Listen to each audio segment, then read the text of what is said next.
ఇదే రోడ్లో దేవుని వాక్యాన్ని గౌరవిస్తూ ఉన్నారు. ఈ రోడ్లోనే నేను చూశాను, నేను వస్తూ చూశాను. ఏ రోడ్లో వెనక్కి పంపామో అదే ఎదరకు వచ్చిన తర్వాత దేవుని వాక్యాన్ని ఎత్తుకున్న ఇలాంటి దీనులను పాలకొల్లు పట్టణంలో మీటింగ్ చేసుకోవడానికి ఇస్తారు. పాలకొల్లు ఉన్న సేవకులు వ్యతిరేకం కాదండి.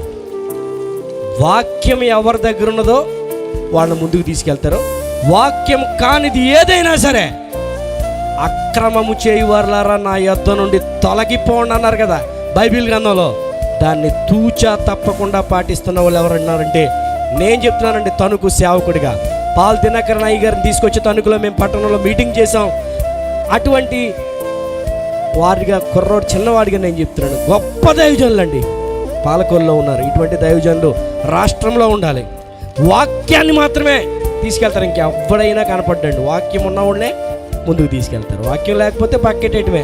కచ్చిపు తిప్పమన్నా నూనె తిప్పమన్నా పక్క వెళ్ళిపోమంటారు అంతే.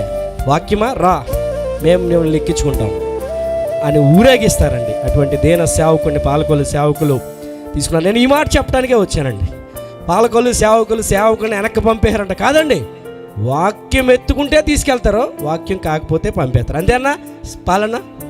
దేవునికి మహిమ కలుగు. మరి పాలకొల్లు సేవకులను ఆదర్శంగా తీసుకొని ఎన్నో కార్యక్రమాలు ఎన్నో ఊర్లో జరుగుతున్నాయి. కానీ అటువంటి గొప్ప పరిచర్య ఈ పాలకొల్లో ఉంది. మరి ఈరోజు ఈ మీటింగుల్లో నేను కూడా పాల్గొనడం నాకు చాలా ఆనందంగా ఉంది.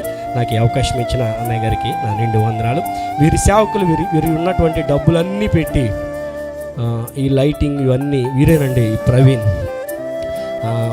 వీరంతా ఈ లారీ ఎత్తుకొని ఎక్కడ వాక్యం ప్రకటించాలో ఈయన సాక్ష్యాన్ని చెప్పాలని ఈ లైట్లు, ఈ కర్రలు, ఈ స్టేజీలు, ఈ బ్యానర్లు అంటించుకుంటామని వీళ్ళే చేశారండి. ఏ సేవకుడు కొడుకులు అలా చేయరండి.